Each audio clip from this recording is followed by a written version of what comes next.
Amy Reed checked the atmospheric readings for the third time that hour. Nothing unusual, just another quiet day at the research station on Titan 7. She preferred it that way. Life as a botanist on a frontier moon meant long stretches of peaceful work interrupted by absolutely nothing at all. Today, she was measuring the growth rate of modified wheat in the artificial sunlight chambers. The stalks bent slightly under their own weight, golden and healthy. The alarm changed everything. Red lights flooded the greenhouse section. Amy dropped her tablet and ran toward the control room.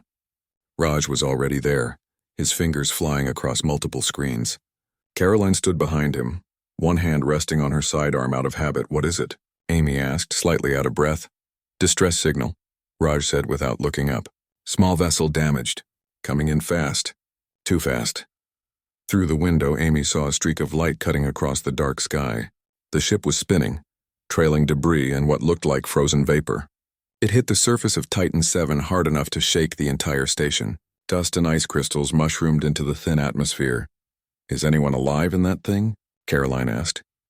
"Only one way to find out," Raj muttered, already pulling on his environment suit. 20 minutes later, they stood around the crash site.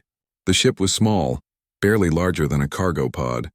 Its hull was made of some material that seemed to shift colors in the light, purple to blue to deep green. Strange symbols covered one side, none of them in any human language database. Raj cut through the hatch with a plasma torch. The metal peeled back like paper. Inside, slumped against the control panel, was a figure. She was small, maybe 5 feet tall, with pale blue skin that looked almost translucent. Her eyes were closed. 2 delicate antennae rose from her forehead, drooping limply. She wore a simple gray garment that looked more like a medical gown than a uniform. "Alive," Caroline confirmed, checking her scanner. "Weak, but alive." They carried her back to the station carefully.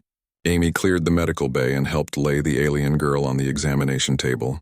Up close, she looked young, maybe equivalent to a human teenager. Her breathing was shallow but steady. "The translator's having trouble," Raj said, adjusting the small device near the alien's head. "The language is old." "Really old. I think she's Tirani." Amy looked up sharply. "Tirani? I thought they never left their home worlds." "They don't," Caroline said quietly, "which makes this very strange." Over the next few hours, they tried everything. The medical computer had limited information about Tirani biology, but it suggested basic treatments. Nothing worked. The alien girl, still unconscious, seemed to be getting weaker. Her blue skin grew paler. The antennae barely moved at all. Amy sat beside her through the night while Raj and Caroline rested. She felt helpless. They had saved this girl from the crash, but now she was dying anyway, and Amy had no idea why. Around midnight station time, the alien's eyes opened. They were large and completely black, like pools of ink. She stared at Amy with an expression that might have been fear. "It's okay," Amy said softly, knowing the translator would convert her words. "You're safe here. We want to help you." The alien girl tried to speak. The translator crackled and produced fragments. Home, your ship crashed. You're on Titan 7, a human research station. Can you tell me your name?" The girl's black eyes fixed on Amy's face. "Lisa," she whispered. "I'm Amy. Can you tell me what hurts? We've tried to help you, but we don't know enough about your biology." Lisa turned her head away. Her antennae drooped further. Amy noticed her hands were trembling. Hours passed. Lisa refused every medical treatment they offered. She turned away from the nutrient solutions. Her vital signs continued to drop. Amy grew more frustrated and worried with each passing hour. Finally, exhausted and out of ideas, Amy just sat down beside the medical bed with her dinner. She hadn't eaten all day. The food was simple, just rice with vegetables from the greenhouse and a bit of synthetic protein. She ate slowly, not really tasting it, watching Lisa with concern. Lisa's head turned. Those black eyes focused on Amy's bowl with intense interest. Her antennae lifted slightly for the first time. Amy paused with the spoon halfway to her mouth. "Are you hungry?" Lisa didn't answer, but she kept staring at the food. On impulse, Amy held out the bowl. "Would you like some?" The alien girl looked confused. The translator produced a broken phrase. "You give to me?" "Yes, here, it's still warm." Amy moved closer and offered the spoon. Lisa reached out with shaking fingers. She took the spoon awkwardly, As if she had never used one before, she lifted a small amount of rice and vegetables to her mouth. Her eyes widened. Amy watched as Lysa ate another spoonful, then another. The alien girl ate slowly, carefully, like every bite was something precious. When the bowl was half empty, Lysa stopped and looked at Amy with an expression that might have been wonder. "You don't take all?" Lisa whispered. "You share?" "Of course," Amy said, confused. "There's plenty. I can make more if you're still hungry." Lisa stared at the bowl, then at Amy, then back at the bowl.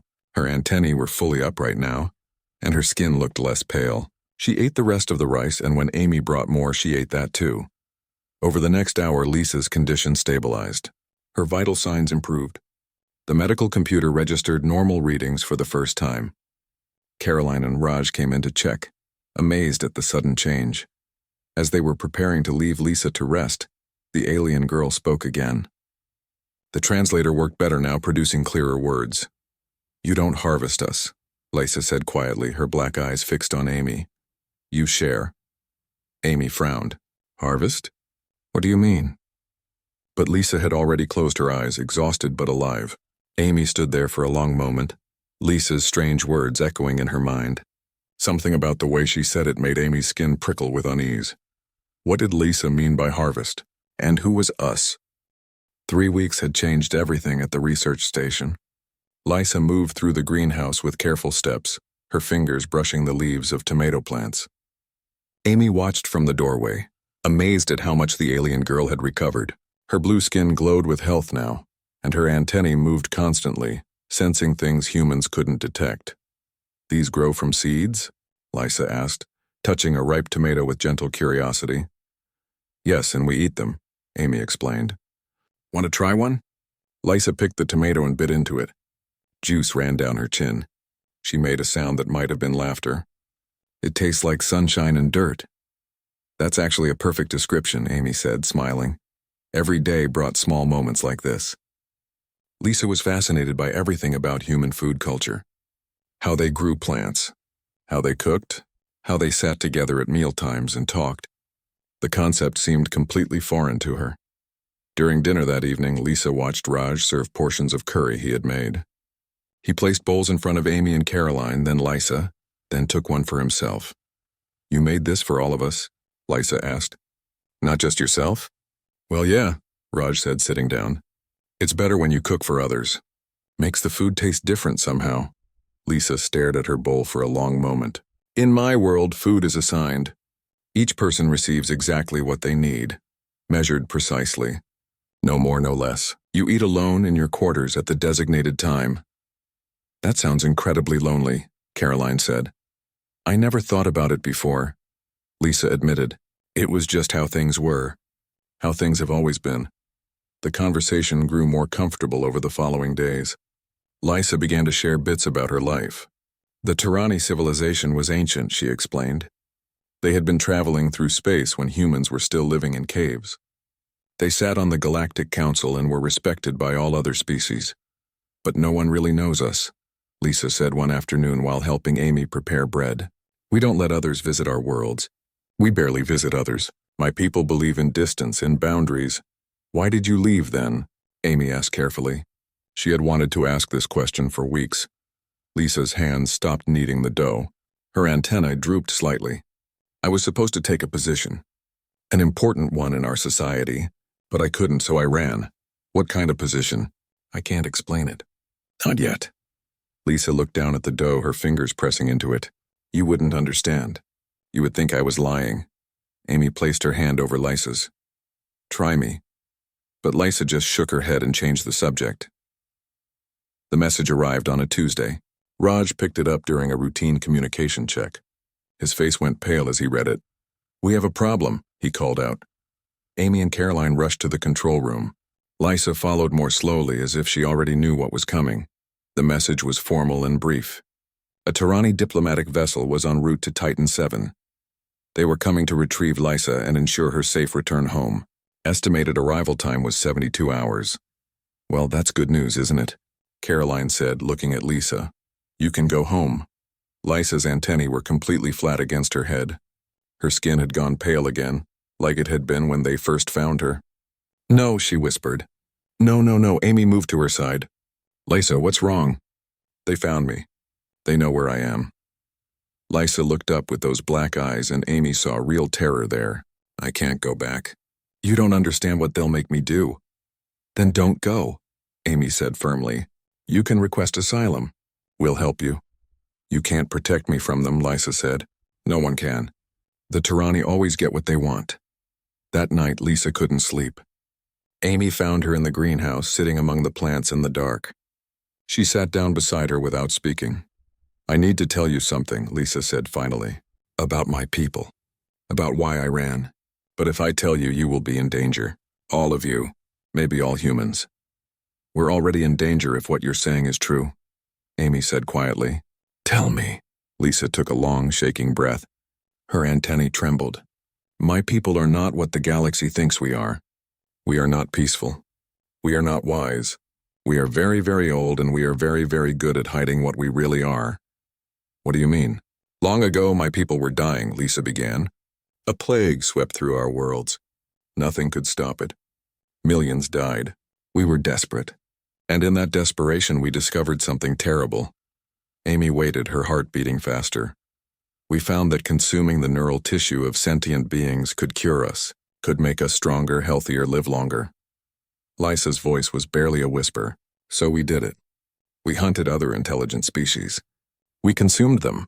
Entire civilizations disappeared, eaten by my people. Amy felt cold. That was long ago, right? You said long ago. We stopped, Lisa said. Or we claimed we did. We developed artificial alternatives. We joined the Galactic Council. We became peacekeepers, advisors, diplomats. Everyone forgot what we had been. Or they chose to forget. But the ruling class never really stopped, Lisa said. And now there were tears running down her blue cheeks. The sovereign caste, we call them. They still practice the old ways in secret. They engineer conflicts between species to cover their hunting.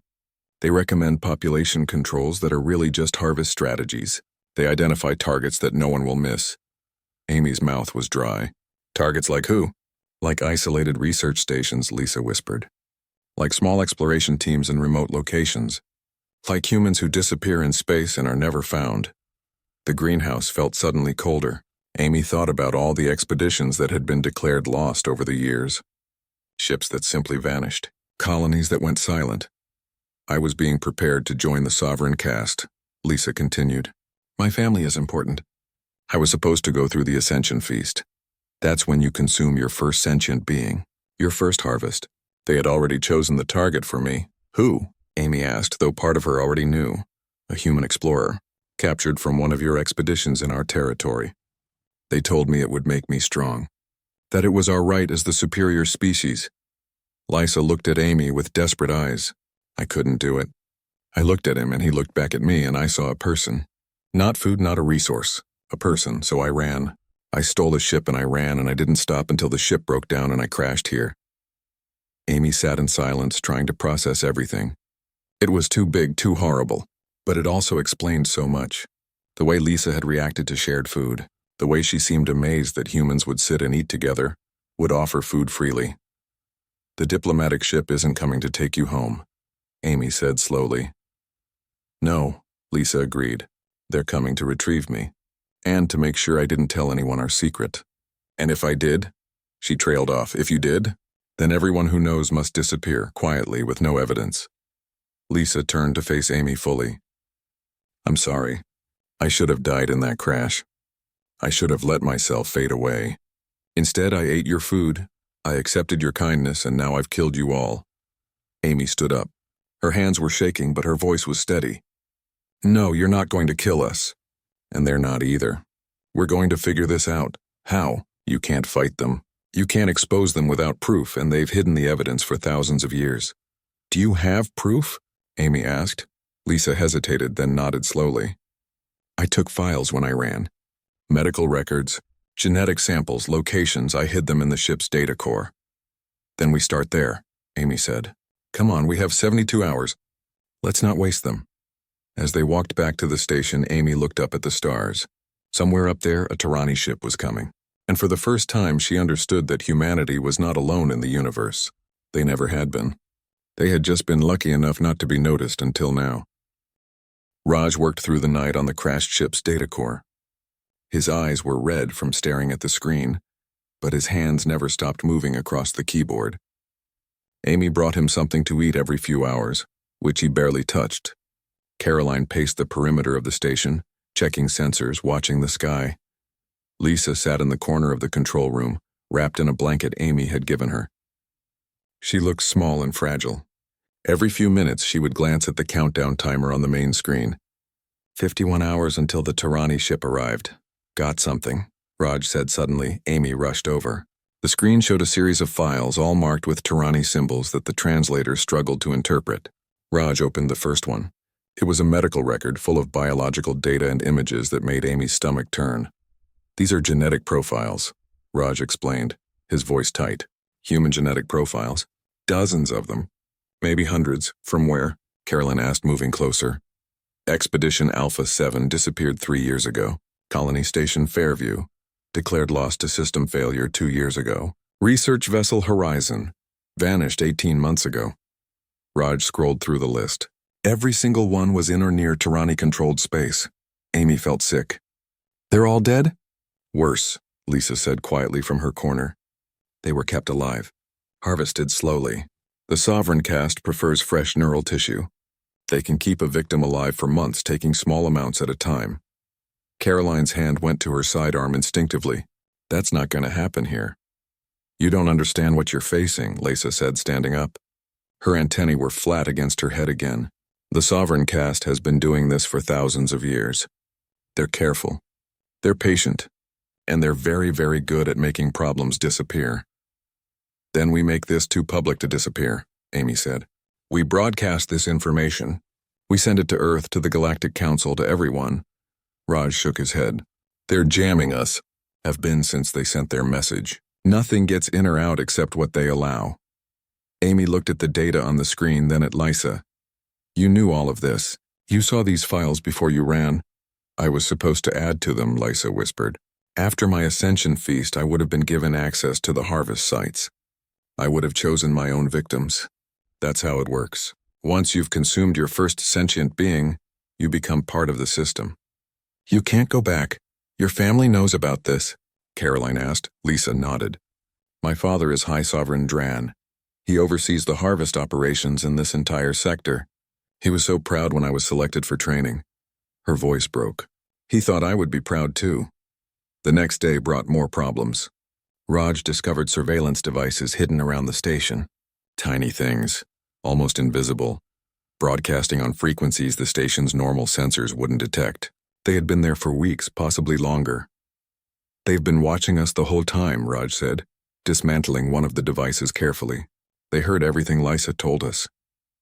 Which means they know we have the files, Caroline said. Which means they'll come ready to erase all evidence, Amy finished. Including us. Lisa had gone pale again. I'm sorry. I didn't know about the surveillance. I was so careful with the data core, but I didn't think to check for monitoring devices. I've killed you all. Stop saying that, Amy said firmly. You're not the villain here. They are. But the weight of their situation was undeniable. They were isolated, outgunned, and already being watched. The Tirani knew everything. And in 42 hours they would arrive to clean up the mess. Caroline spent the afternoon checking their defensive capabilities. The station had basic shields designed to protect against micrometeorites and radiation. It had no weapons beyond personal sidearms and one emergency plasma cutter.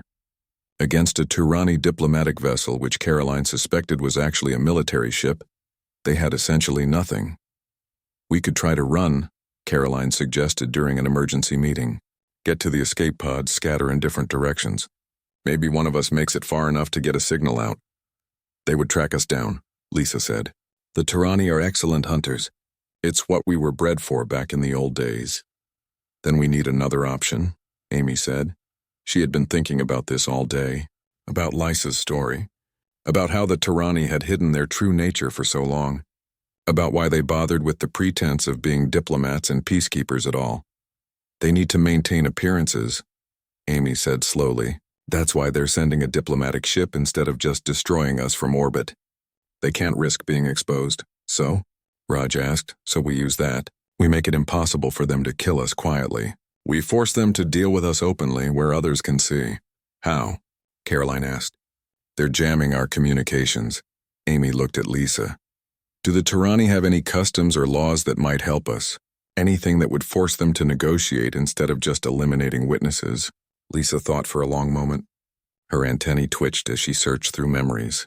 There is one thing, an old law from before the plague times. The right of truth feast, what is it? It was a way to settle disputes in ancient Tyranni society, Lisa explained. Before we became predators, two parties would prepare and share a meal together while stating their cases. Witnesses would observe. The party that refused to share the meal was considered to be in the wrong. Does that law still exist? Amy asked. Technically, yes. It's in the old codes that the Galactic Council recognizes as part of Tyranni legal tradition, but no one has invoked it in thousands of years. The Sovereign Caste would consider it an insult. Good, Amy said. Then that's what we'll do. The next 36 hours were a blur of preparation. Amy studied everything Lisa could tell her about the Truth Feast ritual. The specific phrases that had to be used. The way the meal had to be presented. The role of witnesses. The witness part was the biggest problem. The ritual required neutral observers from other species. Without them, the Tyranni could simply ignore the challenge. That's when Raj had an idea. There's a trade route that passes near this system. Independent freighters, mostly. I could bounce a signal off the Tyranni jamming field using the station's emergency beacon. It wouldn't get through to Earth, but it might reach any ships nearby. Do it, Amy said. Raj worked for hours, finally managing to get a message out on a tight beam that slipped past the jamming. The message was simple. Research station requesting witnesses for legal proceeding under Galactic Council protocols.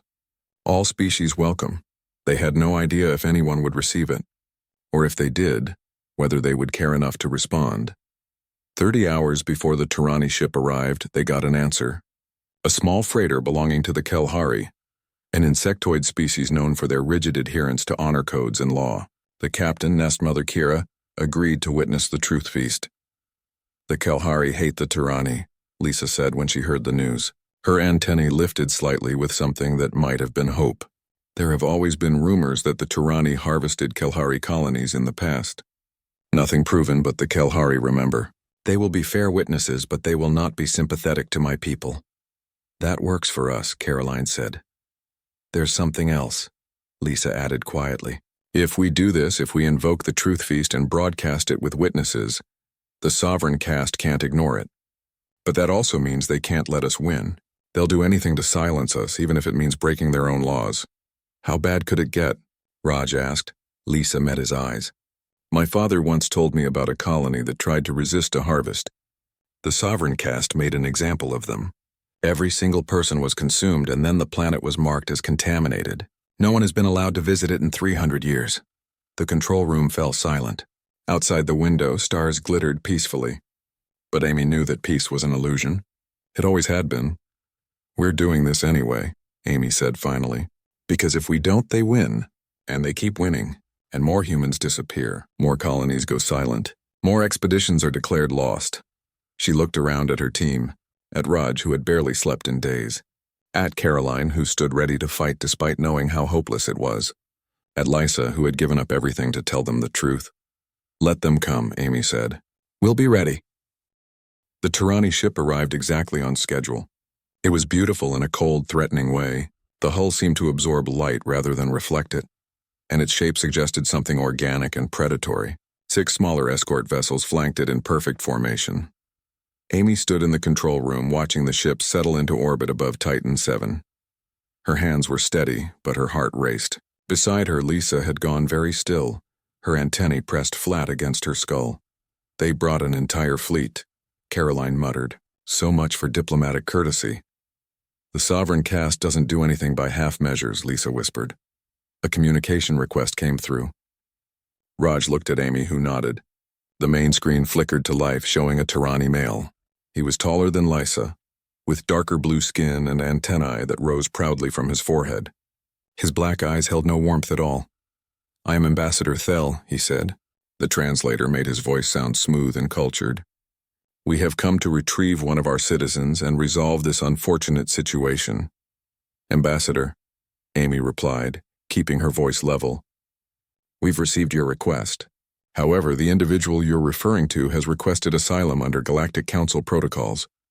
Thel's expression didn't change, but something flickered in those black eyes. "Asylum is a complex matter.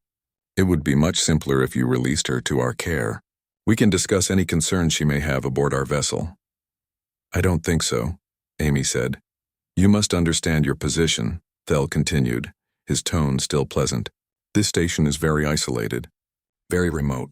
Accidents can happen in space, communications failures, life support malfunctions. It would be tragic if something were to happen to such dedicated researchers."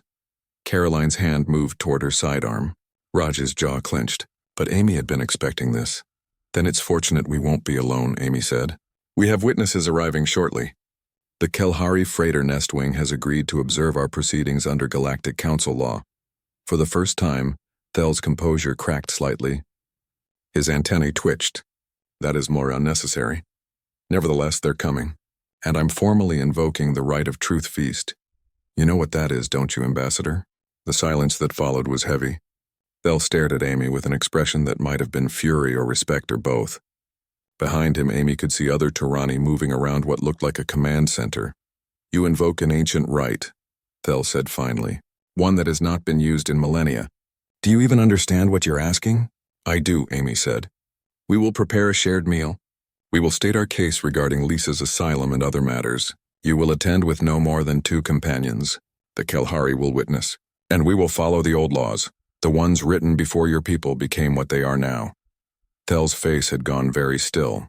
"What we are now?" "We can discuss that during the feast," Amy said. "Will you accept?" She held her breath. This was the gamble. If Thel refused, it would be a tacit admission that something was wrong. But if he accepted, he would be walking into a situation where he couldn't simply eliminate them without consequences. "I accept," Thel said coldly. "But understand this, human. The Truth Feast has rules. If you fail to make your case, if you dishonor the ritual in any way, the penalty is severe." "I understand," Amy said, though she didn't. Not really. The screen went dark. Lisa immediately moved to Amy's side. "Do you know what you've done? The penalty for failing a Truth Feast is death. Your life is now at stake." "Better than all our lives," Amy replied. "How long do we have to prepare?" "The ritual must begin within 1 solar cycle of acceptance," Lisa said. By station time, about 18 hours, the Kelhari ship arrived 6 hours later. It was a battered freighter that had clearly seen decades of use, but it moved with surprising grace. Nest Mother Kira was exactly what Amy had hoped for, a stern, no-nonsense insectoid who had dealt with enough species to see through deception. "We will witness fairly," Kira communicated through her translator, her mandibles clicking. "The Turani have long claimed to be above reproach. Let us see if they can share a meal with those they consider beneath them." Kira set up broadcast equipment throughout the station's common area. Everything that happened during the Truth Feast would be recorded and transmitted to Kelhari networks. Other ships were already moving toward the system to observe. "The Turani won't like this," Kira noted, "but they cannot stop it without admitting they have something to hide." Amy spent the remaining hours preparing the meal. It had to be symbolic, Lisa had explained. Every ingredient had to represent something about humanity's case. Amy chose carefully. Wheat from Earth, representing humanity's home. Vegetables grown in the station's greenhouse, representing their ability to nurture life. Protein synthesized from basic compounds representing their ingenuity. And spices traded from 6 different species, representing cooperation and peace. She made a simple stew, the kind of meal humans had been sharing around fires for thousands of years. Nothing fancy, just honest food meant to be shared. Lisa helped her cook, her movements nervous but precise. "My father trained me in many things," she said quietly, "but he never taught me to cook. The sovereign caste considers it beneath them. Food is medicine, fuel, nothing more." "Food is connection," Amy said, stirring the pot. "It's culture. It's love. It's what makes us more than just biological machines." "I'm beginning to understand that," Lisa said, "but my people will never understand. They've forgotten how." The appointed time arrived. Thel transported down to the station with 2 guards.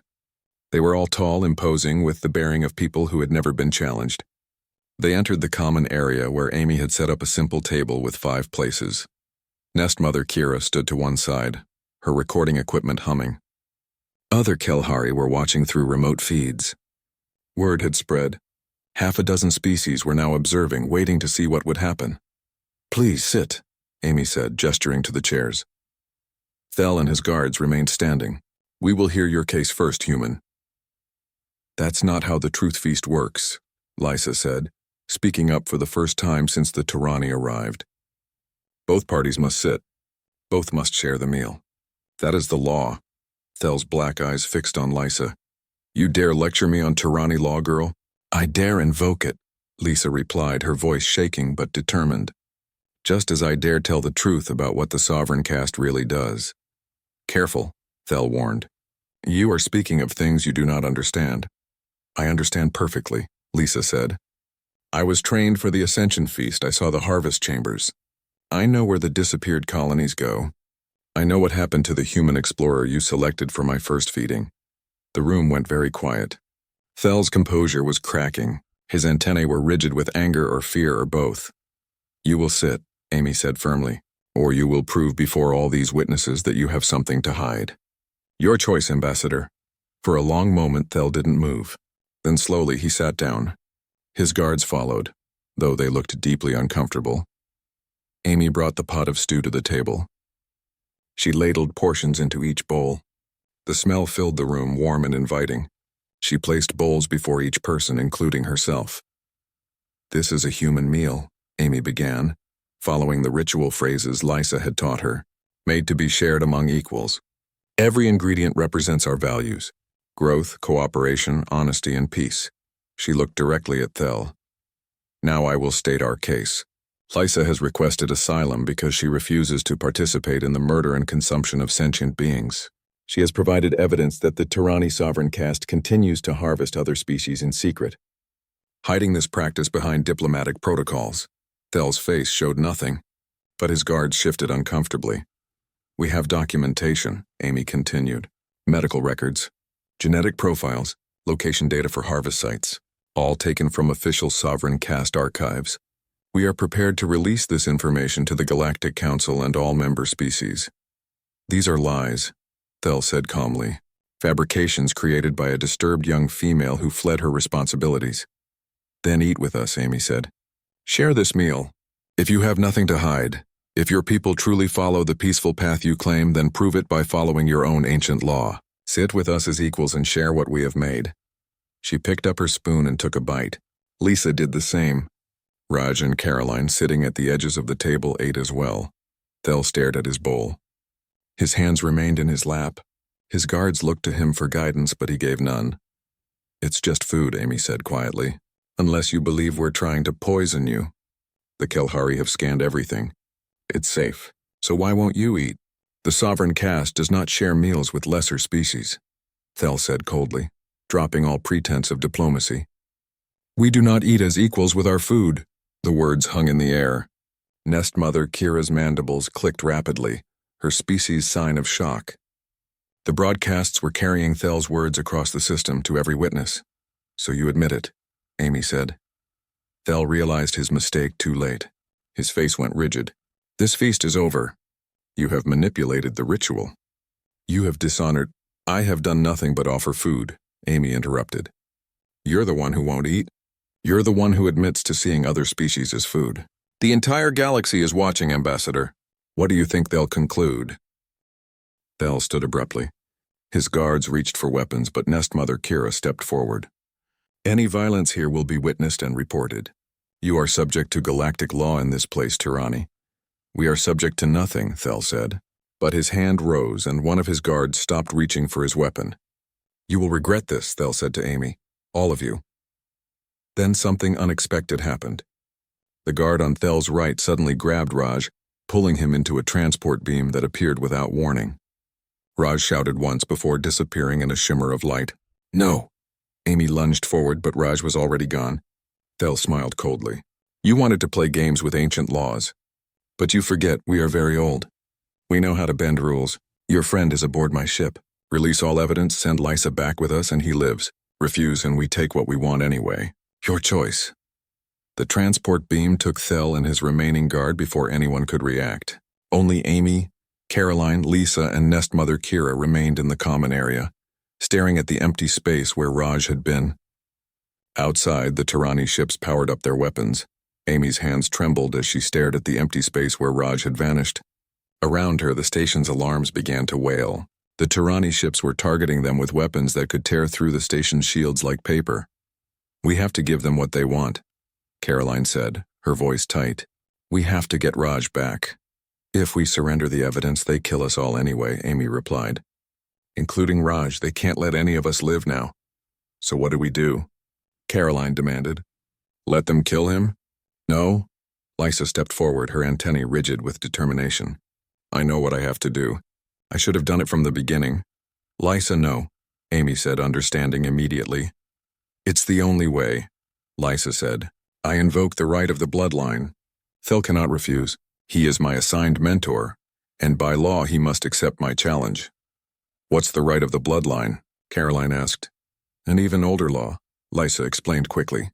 "Before the sovereign caste existed, when disputes arose between a student and their mentor, the student could demand a final truth feast. The mentor must attend alone, must complete the ritual, or forfeit their position and honor. It supersedes all other obligations." "Why would Thel care about honor?" Amy asked. "He's already shown he'll break the rules." "Because the challenge must be witnessed by the Sovereign Caste Council," Lisa said. "If he refuses, he loses his position. More importantly, if he accepts and fails, the council must investigate why.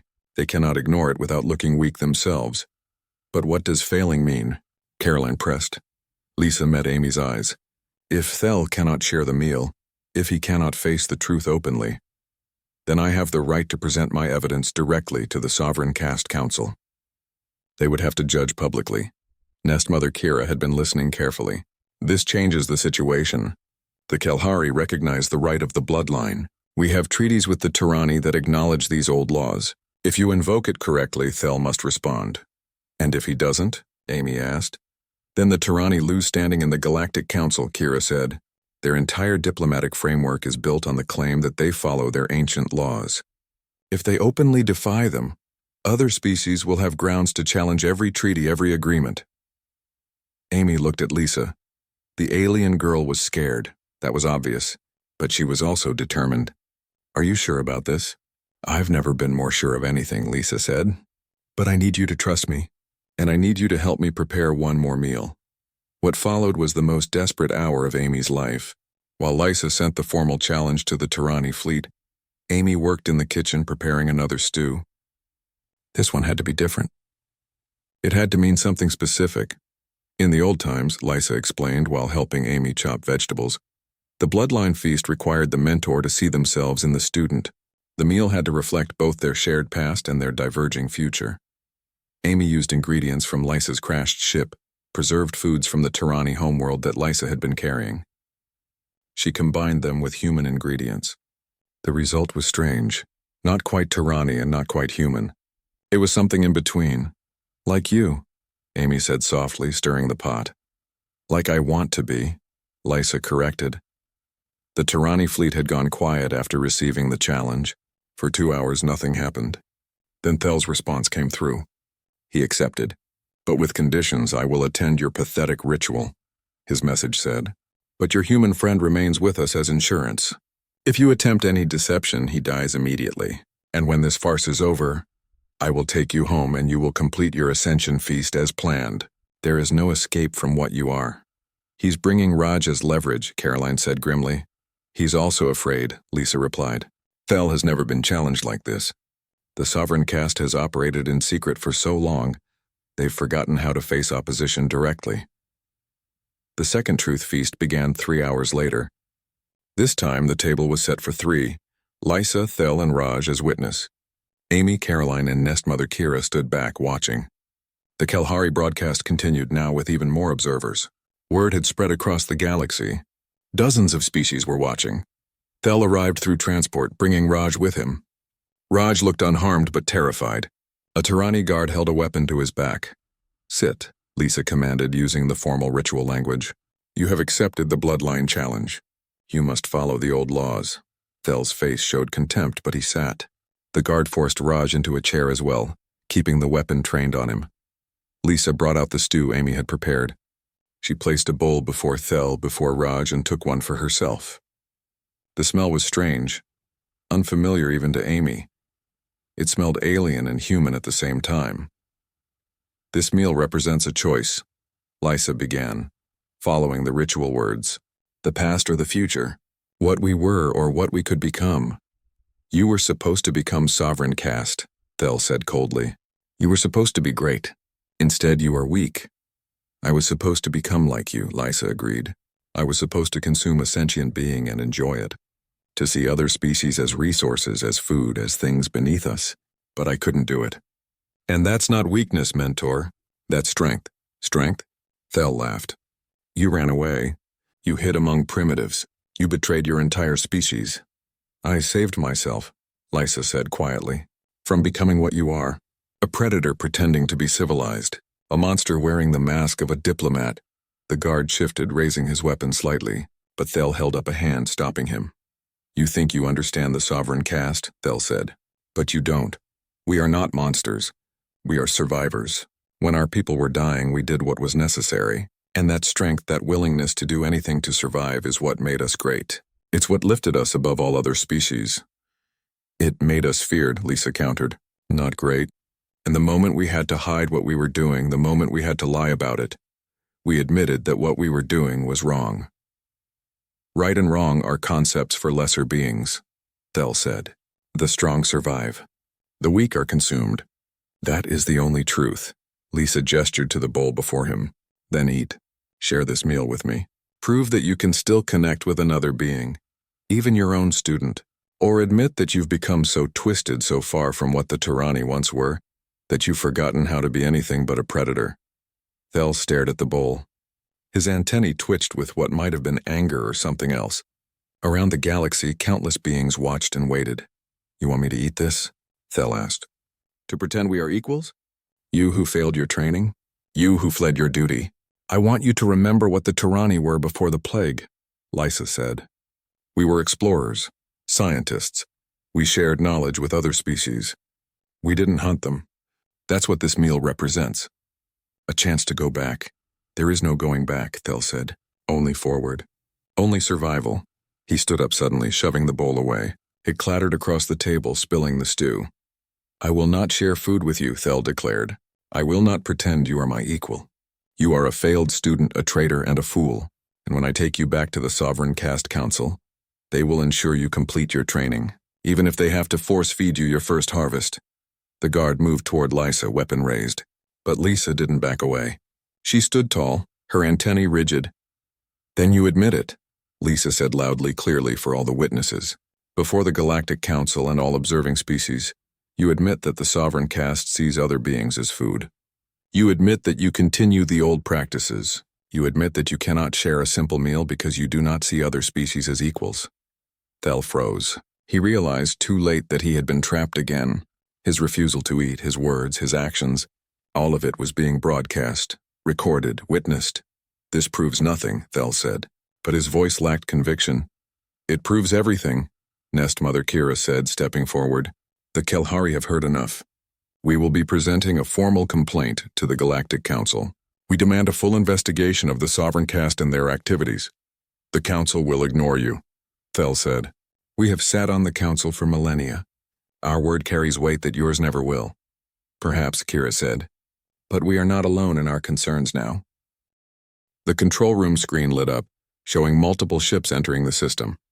Not just Kelhari vessels, but others. A human frigate, the Perseverance, was among them. Ships from a dozen species, all converging on Titan 7. They heard the broadcast, Caroline said, reading the signatures. Everyone heard. Thel looked around, seeing his position crumbling. His guards were nervous now, uncertain. The simple act of refusing to share a meal had exposed everything. Release Raj, Amy said firmly. Release him now, or every ship out there will see you hold a hostage while the galaxy watches.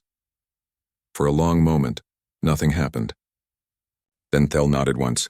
The guard released Raj, who stumbled forward into Caroline's arms. This isn't over, Thel said. The Sovereign Caste will not fall because of one girl's accusations. No, Lisa agreed. But you will fall. By refusing the bloodline feast, by failing to complete the ritual. You've forfeited your position.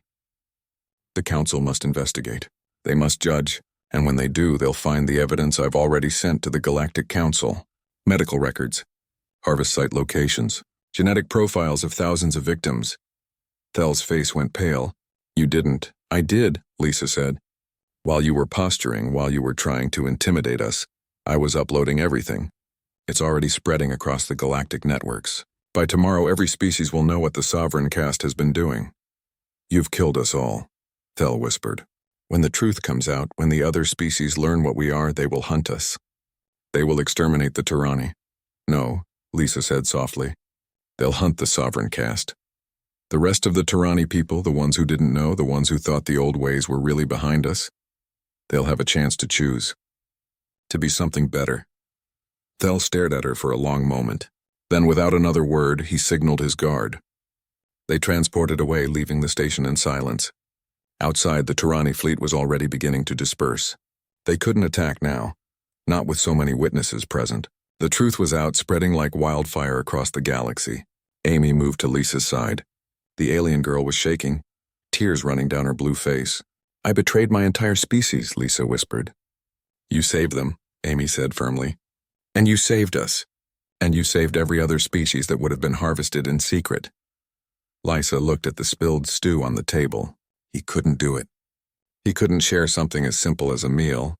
How did we become so broken? The same way you become whole again, Amy said. One choice at a time. 1 year had passed since the broadcast from Titan 7 changed the galaxy. Amy walked through the busy street of New Seattle on Earth, carrying bags of fresh vegetables from the market. The city hummed with the usual chaos of human life, but now it included something new. Aliens moved through the crowds, many of them wearing the loose, comfortable clothing that humans had convinced them to try.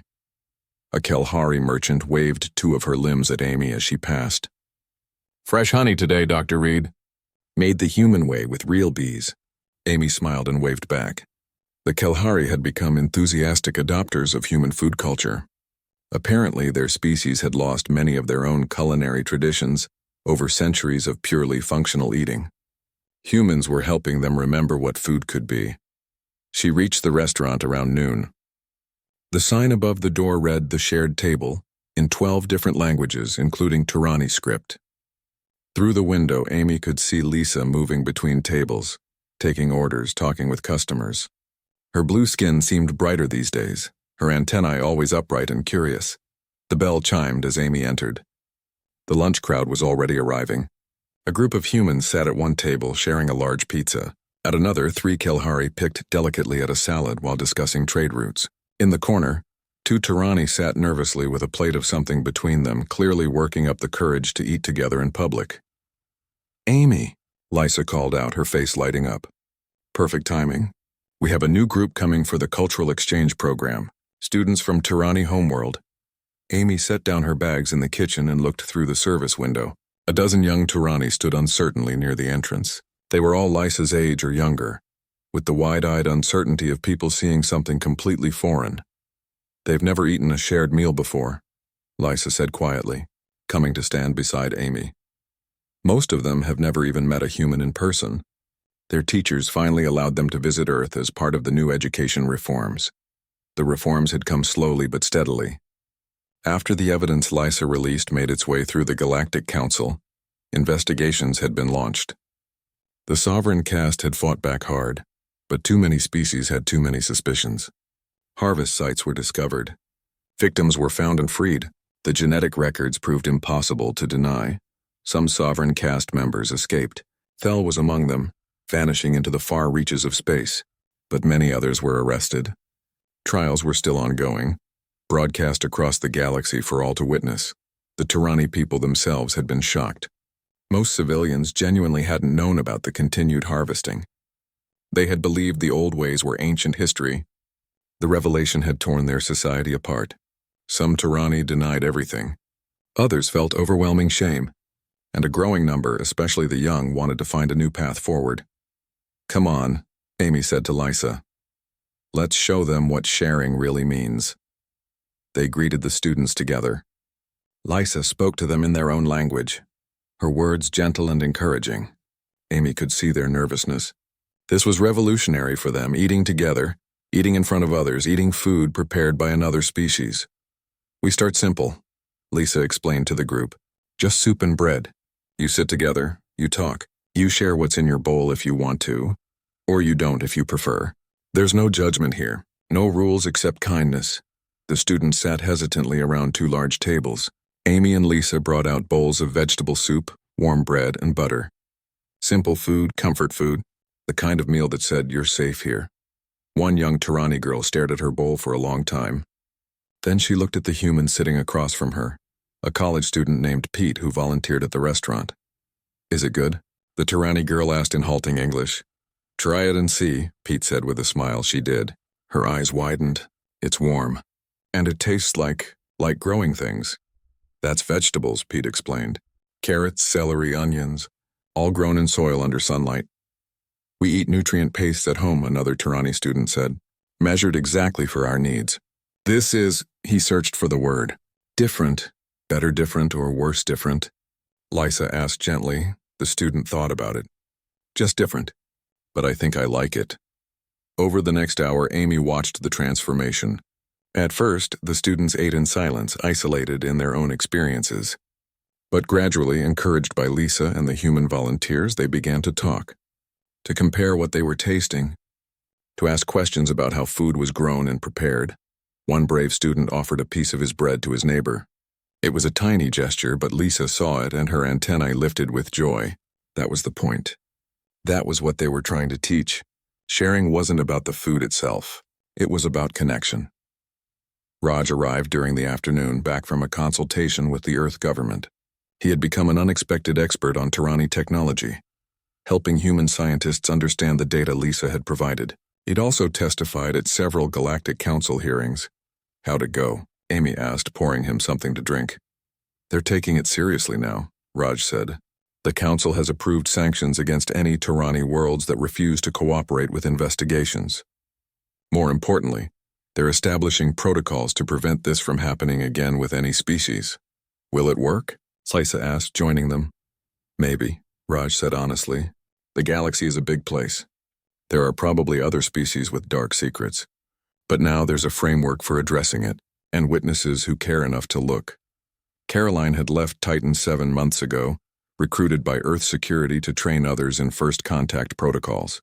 She sent messages regularly, always asking about the restaurant and whether Lisa was doing well. As evening approached, the students prepared to leave.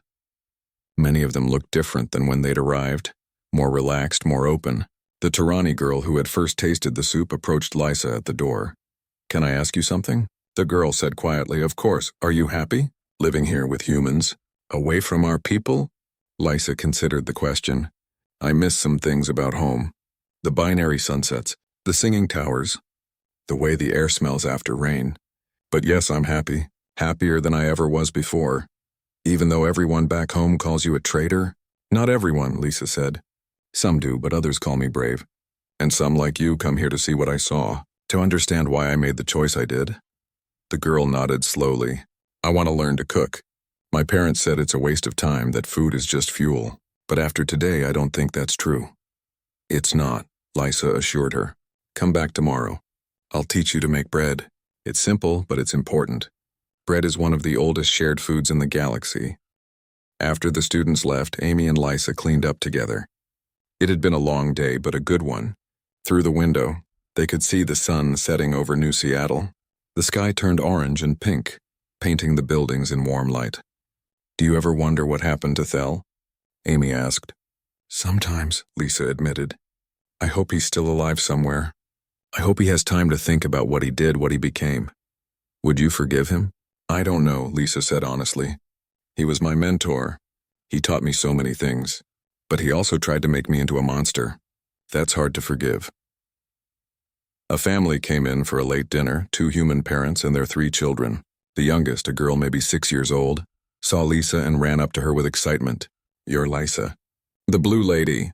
Can I touch your antennae? Lisa laughed and knelt down. Gently, she said. The girl reached out with careful fingers, touching the antennae with wonder. They're soft. Do they do anything special? They help me sense things, Lisa explained. Temperature, air pressure, emotions sometimes. Right now they're telling me you're very excited. I am. Mommy said we could eat here because it's special. She said you saved a lot of people. Lisa's expression softened. I had help. From friends who taught me that sharing is better than taking. The family settled at a table, and Amy brought them menus. This was the routine now, the rhythm of their lives. People came, people ate, people talked and laughed and connected. It seemed so simple, but Amy knew it wasn't. Every shared meal was an act of revolution against the old ways. Every time someone offered food freely, they pushed back against the idea that beings were resources to be consumed. Later that night, after the restaurant closed, Amy and Lisa sat on the roof with cups of tea. The city sparkled below them, full of light and life. I got a message today, Lisa said. From my father. Amy sat up straighter. Thel contacted you? No, not Thel. My birth father. The one I haven't spoken to since I ran. Lisa stared into her tea. He said he's proud of me. That he didn't know what the sovereign caste was really doing. That he's working with the reform movement now, trying to rebuild Tirani society without the harvest culture. How do you feel about that? Confused, angry, relieved. Lisa sighed. He wants to visit Earth, to see what I've built here, to try to understand. Will you let him? I think so, Lisa said. Because if there's one thing I've learned from humans, it's that people can change. You changed me. Maybe I can help change him. They sat in comfortable silence for a while. Then Lisa spoke again, her voice thoughtful. I've been thinking about that night on Titan 7. When you first offered me food, I was dying, but not from my injuries. I was dying because I was so alone. The Tirani way. Eating separately, living separately, seeing everyone as either resources or competition. It was killing me emotionally, and I didn't even realize it. And now? Amy asked. Now I'm alive, Lisa said simply. Really alive in a way I never was before. Because I'm connected. To you, to this city, to the students who come here to learn. We're all connected through something as simple as sharing food. Amy raised her cup. To connection, then. Lisa clinked her cup against Amy's. To connection. Below them, the city continued its endless motion.